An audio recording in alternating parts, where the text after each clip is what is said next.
नमस्कार। Technical analysis course के इस 4th एपिसोड में आपका स्वागत है। पिछले एपिसोड में हमने कैंडल स्टिक के बारे में बात की थी और बेसिकली ग्रीन और रेड कैंडल को समझा था।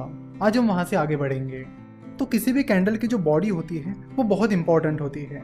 बॉडी से हमें दो चीजें पता चलती है, उस दिन की या उस पीरियड की ओपनिंग प्राइस और उस दिन की या उस पीरियड की क्लोजिंग प्राइस। और बॉडी के कलर से हमें पता चलता है कि वो बुलिश कैंडल है या बियरिश कैंडल है।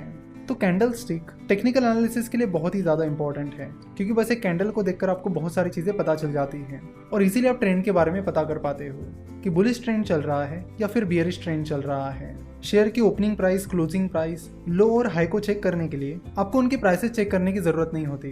आप बस कैंडल की मदद से वो सारी इन्फॉर्मेशन हासिल कर सकते हो। सो जिन रेड और ग्रीन कैंडल्स के बारे में हमने बात की, उनके अलावा भी कई सारी अलग अलग शेप्स और स्ट्रक्चर की कैंडल्स होती हैं, जिन्हें वन बाय वन अब हम समझेंगे। और ये कैंडल्स हमें ट्रेडिंग करने के लिए बहुत ज़्यादा इंपॉर्टेंट इन्फॉर्मेशन प्रोवाइड करती है। इन कैंडल्स की मदद से आप पता कर सकते हो कि आपको कब एंट्री लेनी चाहिए, कब एग्जिट लेनी चाहिए और आपका स्टॉप लॉस क्या होना चाहिए। तो सबसे पहली कैंडल ये है। इस तरह के कैंडल्स के बारे में हमने पिछले एपिसोड में ही बात की थी। जो ग्रीन और रेड कैंडल की हमने बात की थी, उसका भी स्ट्रक्चर ऐसा ही था। अगर इस ग्रीन कैंडल की बात की जाए, जो कि एबीसी कंपनी की कल की कैंडल है, तो उससे हमें यह समझ में आता है कि कल एबीसी कंपनी के शेयर प्राइस में अच्छी खासी मूवमेंट थी और एबीसी कंपनी की क्लोजिंग प्राइस उसकी ओपनिंग प्राइस से काफी ज्यादा थी। सिमिलरली अगर इस रेड कैंडल की बात की जाए और अज्यूम किया जाए कि ये रेड कैंडल XYZ नाम की कंपनी की कल की कैंडल है, तो इससे हमें समझ में आता है कि XYZ नाम की कंपनी के शेयर प्राइस में कल अच्छी खासी मूवमेंट थी और कंपनी की क्लोजिंग प्राइस उसकी ओपनिंग प्राइस से कम थी।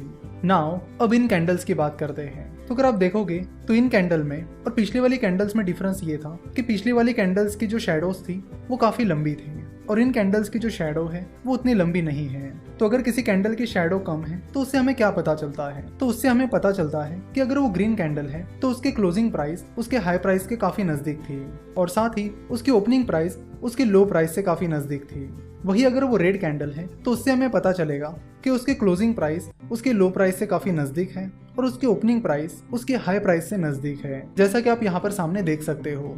अगली जो कैंडल्स हैं वो कुछ इस तरह की हैं। तो आप देख सकते हो कि इन कैंडल्स को तो सिर्फ बॉडी है, उनकी शैडोज गायब है, यानी उन्हें शैडोज ही नहीं है। तो अगर किसी कैंडल को शैडोज ही नहीं है तो उसका क्या मतलब होता है? तो उसका मतलब होता है कि अगर वो ग्रीन कैंडल है तो उसकी क्लोजिंग प्राइस उसके हाई प्राइस के बराबर है, वही उसकी ओपनिंग प्राइस उसके लो प्राइस के बराबर है। वही अगर वो रेड कैंडल है यानी बियरिश कैंडल है तो उसकी क्लोजिंग प्राइस उसके लो प्राइस के बराबर है, वही उसकी ओपनिंग प्राइस उसके हाई प्राइस के बराबर है।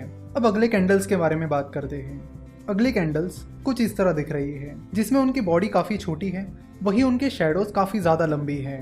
तो इनसे हमें क्या पता चलता है? तो इनसे हमें पता चलता है कि जिस दिन की ये कैंडल है उस दिन शेयर प्राइस में मूवमेंट तो काफी ज्यादा थी, पर शेयर प्राइस आखिर में उसके ओपनिंग प्राइस के बराबर जाकर ही क्लोज हुई है। अगर वो ग्रीन कैंडल है तो उसकी क्लोजिंग प्राइस उसकी ओपनिंग प्राइस से थोड़ी सी ही ज्यादा ऊपर है, वही अगर वो रेड कैंडल है तो उसकी क्लोजिंग प्राइस उसकी ओपनिंग प्राइस से थोड़ी सी ही ज्यादा कम है।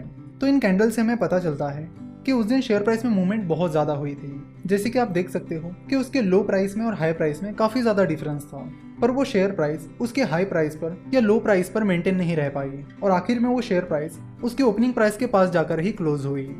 तो अगले कैंडल का पैटर्न कुछ इस तरह है, जिसमें आप देख सकते हो कि बॉडी लगभग नहीं के बराबर है। तो ऐसे कैंडल से हमें क्या पता चलता है? तो ऐसी कैंडल से हमें पता चलता है कि उस कैंडल की ओपनिंग प्राइस और क्लोजिंग प्राइस सेम ही है। अगर ओपनिंग प्राइस और क्लोजिंग प्राइस सेम है तो फिर वो कैंडल रेड है या ग्रीन है, इसका सवाल ही नहीं आता। तो ऐसे कैंडल से हमें ये समझ में आता है कि शेयर प्राइस में मूवमेंट तो अच्छी खासी थी, पर शेयर प्राइस जहां पर ओपन हुई वही जाकर क्लोज हो गई, वो अपने मोमेंटम को बनाए नहीं रख पाई। उसके बाद कुछ कैंडल इस तरह की होती है जिनमें लोअर शैडो ही नहीं होती। तो ऐसे कैंडल्स हमें बताती है कि अगर वो ग्रीन कैंडल है तो उसकी ओपन प्राइस और लो प्राइस सेम है, पर उसके क्लोजिंग प्राइस और उसके हाई प्राइस सेम नहीं है, उसके क्लोजिंग प्राइस और हाई प्राइस डिफरेंट है। सिमिलरली अगर वो रेड कैंडल है तो उसका मतलब होगा कि उसके क्लोजिंग प्राइस और लो प्राइस सेम है, वही उसकी ओपनिंग प्राइस और हाई प्राइस डिफरेंट है। देन अगला पैटर्न कुछ इस तरह दिखता है, जिसमें अपर शैडो ही नहीं होती। सो ऐसे कैंडल से हमें ये पता चलता है कि अगर वो ग्रीन कैंडल है तो उसके क्लोजिंग प्राइस और हाई प्राइस सेम है, वही उसकी ओपनिंग प्राइस और लो प्राइस डिफरेंट है। वही अगर वो रेड कैंडल है तो उससे हमें पता चलेगा कि उसकी ओपनिंग प्राइस और हाई प्राइस सेम है, वही उसकी क्लोजिंग प्राइस और लो प्राइस डिफरेंट है।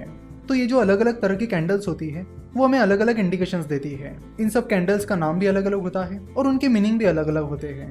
तो आज के इस एपिसोड में हमने लगभग उन सारी अलग अलग कैंडल्स के बारे में जान लिया है। अगले लेक्चर में हम कुछ और कैंडल्स के बारे में बात करेंगे। साथ ही हम कैंडल स्टिक के जो अलग अलग पैटर्न्स हैं उनके बारे में बात करेंगे, उनसे हमें क्या इंडिकेशन मिलते हैं उनके बारे में बात करेंगे, और ट्रेडिंग में उनका कैसे इस्तेमाल किया जाता है इसके बारे में भी बात करेंगे। तो अगर आपके यहाँ तक के सारे बेसिक्स क्लियर हो गए हैं तो यहाँ से आगे आपको पैटर्न्स और इंडिकेटर समझने में बड़ी आसानी होगी। साथ ही उन पैटर्न्स और इंडिकेटर्स को यूज करने में भी काफी ज्यादा आसानी होगी। आशा करता हूँ कि आपको आज के इस वीडियो में जो भी बताया गया वो समझ में आया होगा। अब यहाँ से आगे के लेक्चर्स धीरे धीरे और भी इंटरेस्टिंग होते चले जाएंगे। आशा करता हूँ कि आपको वीडियो पसंद आई होगी।